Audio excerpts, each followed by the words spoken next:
अब होता क्या है कि हमारे फिजियोथेरापिस्ट जब उस कंट्रक्चर को डील करते हैं, स्ट्रेचिंग एक्सरसाइजेस करवाते हैं, प्रॉपर एक सेशन लगवाते हैं, whatever the degree we attain, जब 24 आवर्स के बाद दोबारा सेशन होता है तो वो अगेन 45 पे होता है। Now how to deal with this kind of. अब आपको जो वीडियो में नज़र आ रहा होगा, आप कहेंगे जी 25 डिग्री कंट्रक्चर वाला पेशेंट इवन आफ्टर सेशन वो इसको पहनेगा तो ये तो न्यूट्रल पे बना हुआ। जी अस्सलाम वालेकुम, मेरा नाम है मंजूर इलाही शेख और I am an orthotist and prosthetist by profession.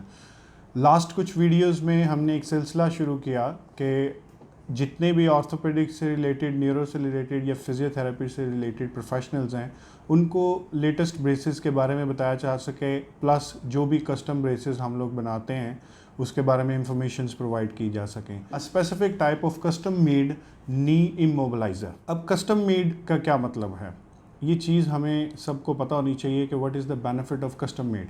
हमारे पास जितने भी पेशेंट्स आते हैं उन पेशेंट्स में प्रॉब्लम्स भी डिफरेंट है, साइज़ भी डिफरेंट है और उनके हल भी मुख्तलिफ होते हैं। जो डिफरेंसेस हैं प्री फैब्रिकेटेड और कस्टम के, उसके बारे में जानना बहुत ज़रूरी है।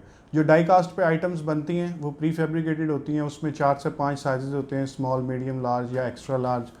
तो अकॉर्डिंग टू द नीड वो यूज़ हो जाते हैं, जिसमें मेटल प्लेट्स होती हैं और इलास्टिक मटेरियल यूज़ किया जाता है। बट समटाइम्स हमने ये चीज़ देखी कि या तो वो इतने स्ट्रॉन्ग नहीं होते जो उस मसले को केटर कर सकें। Suppose a patient is having a contracture, knee contracture of 35 to 45 degrees, तो अब सिंपल नी मोबिलाइज़र जिसमें मेटल प्लेट्स लगी हैं विद इन द इलास्टिक वो उसको होल्ड नहीं कर सकता। So what we do is in this kind of a case, हमारे पास एक पेशेंट आई जिनके नी में तकरीबन 45 डिग्रीज का कंट्रैक्चर मौजूद है। तो लेकिन जब सेशन करते हैं तो क्या होता है, वो आ जाता है 30, 25, 20 depending upon the condition and mental state of the patient कि वो कितना हमें उसको मोबिलाइज करने की इजाज़त देता है। अब होता क्या है कि हमारे फिजियोथेरापिस्ट जब उस कंट्रक्चर को डील करते हैं, स्ट्रेचिंग एक्सरसाइजेस करवाते हैं, प्रॉपर एक सेशन लगवाते हैं, whatever the degree we attain, जब 24 आवर्स के बाद दोबारा सेशन होता है तो वो अगेन 45 पे होता है। Now how to deal with this kind of a thing. हम लोग क्या करते हैं, उस पेशेंट की प्लास्टर ऑफ पेरिस कास्ट करते हैं सेशन करने के बाद। सेशन करने के बाद जब वो 25 डिग्री पे आया, जो कि पेशेंट का 45 डिग्री पे था, तो 25 डिग्री पे हमने उसकी प्लास्टर ऑफ पेरिस कास्ट की, उसकी मेजरमेंट ली। एक तो इससे ये हुआ कि उसके एनाटॉमिकल कॉन्टूर्स, उसके प्रॉब्लम, उसका साइज़ हमारे पास एग्जैक्ट आ गया। सेकेंडली उसका बेनिफिट ये हुआ कि 25 डिग्री में जब हमने साइज़ लिया तो उसके एग्जैक्ट प्रॉब्लम्स की भी डाई में हमें समझ आ गई कि कहाँ पे इश्यूज़ हैं, कहाँ प्रेशर देने हैं, कहाँ रिलीफ देना है। तो उसके बाद फिर हमने ये एक नी ब्रेस डिज़ाइन किया।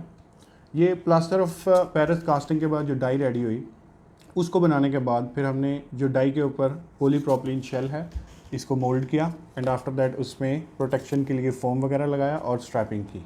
अब बेसिक जो मैकेनिज़्म है, अब आपको जो वीडियो में नज़र आ रहा होगा, आप कहेंगे जी 25 डिग्री कंट्रैक्चर वाला पेशेंट इवन आफ्टर सेशन वो इसको पहनेगा तो ये तो न्यूट्रल पे बना हुआ है। अब ये न्यूट्रल पे इसकी खूबसूरती ये है कि पेशेंट की एग्जैक्ट मेजरमेंट के मुताबिक इसको न्यूट्रल पे डिज़ाइन किया गया और इसमें 3 स्ट्रैप लगाए गए हैं। ये सुपीरियर स्ट्रैप है, ये इन्फीरियर है और it's right above the knee.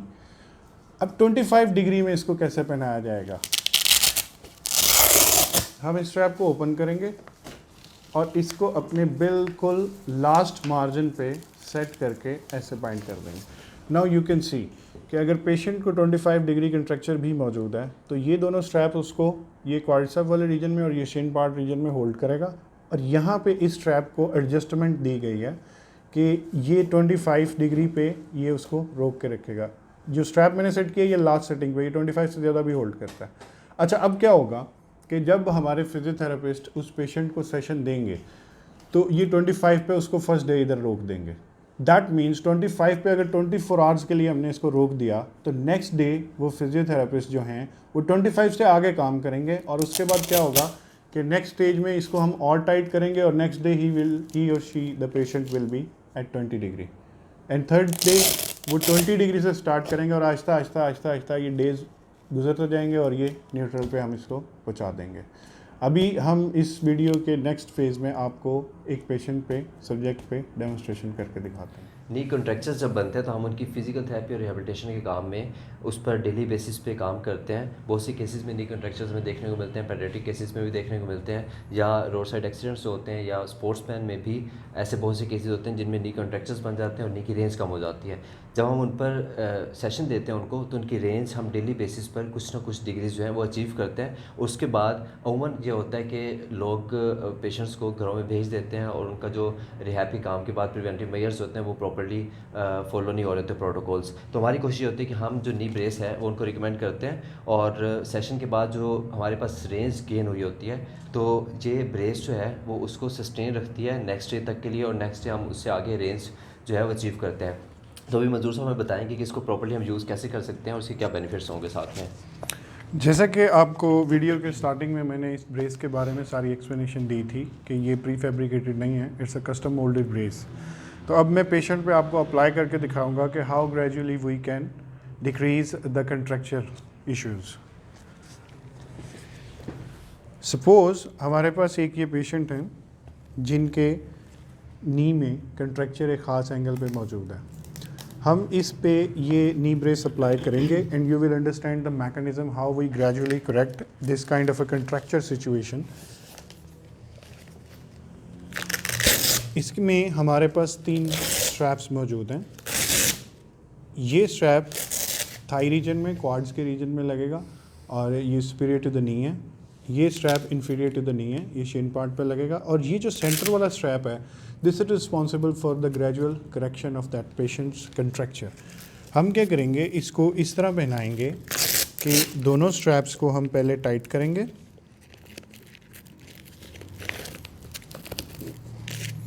उसके बाद आप ये देखें कि जो थर्ड स्ट्रैप है ये बिल्कुल नी के ऊपर आ रहा है। तो अगर कंट्रैक्चर में पेशेंट है तो जब हम सेशन लगा के उसको थोड़ा सा इम्प्रूव करते हैं तो क्या करेंगे कि ये इस तरीके से यहाँ पे लॉक कर देंगे।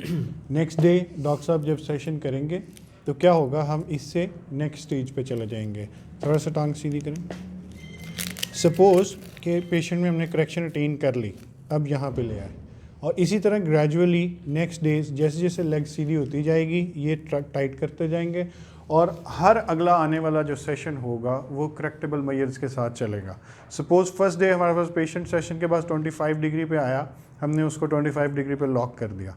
नेक्स्ट डे जो सेशन होगा वो 25 डिग्री से शुरू होगा, ना कि 35 जो पहले प्राइमरी इशू था। तो 25 से फिर आगे 20, फिर 15 और फिर ग्रेजुअली उसको हम 0 पे ले जाएंगे। This is how we do the contracture gradual correction. ऐसी कोई भी कंडीशन होती है जिसमें नी प्रॉब्लम्स होते हैं या फिजिकल थेरेपी रिलेटेड आपको किसी भी किस्म की गाइडेंस कंसल्टेशन चाहिए या ट्रीटमेंट सेशंस चाहिए तो आप हमसे कंसल्ट कर सकते हैं। साथ साथ किसी भी किस्म की ब्रेस के लिए या डिफॉर्मिटीज़ की करेक्शन के लिए किसी भी चीज़ की अगर हमें ज़रूरत होती है तो आप उसके लिए मंजूर साहब से कॉन्टैक्ट कर सकते हैं। देखिए, जो ब्रेसेस हैं उनका मकसद सिर्फ़ और सिर्फ करेक्शन नहीं होता। मतलब हम ये भी कह सकते हैं कि जितने भी जो माल अलाइनमेंट्स बॉडी में पाई जाती हैं पोस्ट सर्जिकल हो सकती हैं, कंजेनिटल डिफॉर्मिटीज़ हमारे पास बहुत सारी आती हैं। तो अगर फुड से रिलेटेड कोई पेन इश्यूज़ हैं, जैसे हील्स पर बन जाते हैं, प्लांटर fasciitis हो जाता है, patient is unable to walk with these kind of deformities, with these kind of issues. So what we recommend is कि do come to us, we will help you with the proper physical therapy and the advised braces that we need for that specific issues the patient is facing. Thank you.